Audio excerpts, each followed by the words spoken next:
we're talking about over $90 billion a year of infrastructure deficit on the continent. Yeah. We continue to talk to the governments about how to sort of address that and work with the private sector. But I mean, have you looked at that entire deficit Sure. and said, look, we understand that only a percentage of this is actually bankable no, or I think investable versus some of the larger projects Exactly. that scare some of the other institutions? I think about it. I think about it exactly the same way you do, which is where's the deficit, but where's the bankability, and how does it work? And I actually think a service that you can provide and that we can provide and that's necessary here is, let's take healthcare for instance.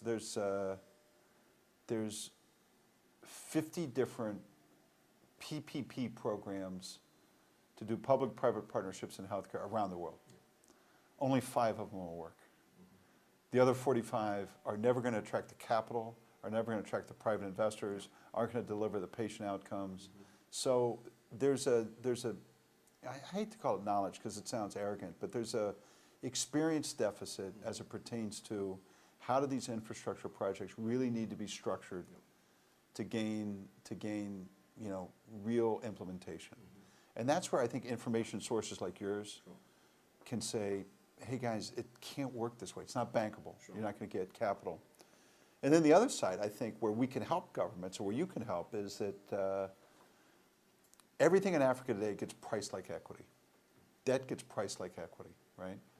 And there are coming deals in Africa today that can be priced like debt, that have a steady revenue stream, that have known assets.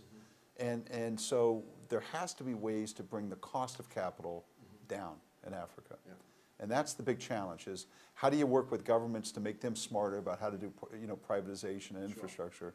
And how do you get all the liquidity that exists around the world to price risk the right way in Africa today? And there's a massive deficit on both sides, in my opinion.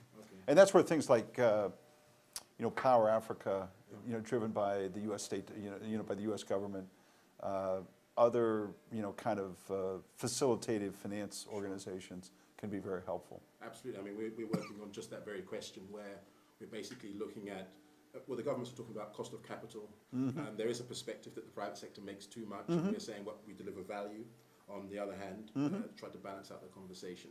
But in terms of the cost of capital, we also encourage public sector institutions to look at the development multiplier that comes as a direct consequence of that. Look at locomotives, for instance. If you think about it, electricity and railroads, those had 2 GDP points. It's been proven like 60 times. And so it's right out there to be had. And then, look, if there's an investment profile and the only risk I have to take is execution risk, right?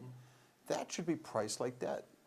But if I have to take market risk, execution risk, stuff like that, an investor is going to expect a 25, 30, 35% return, and that takes the project right off the map. So it's a completely different profile, right? So that's where I think, but that again, we very conscientiously developed infrastructure because we believe this is the real multiplier and the thing that we can do to close the gap. Doing business in Africa, you can't afford to be without Africa Investor.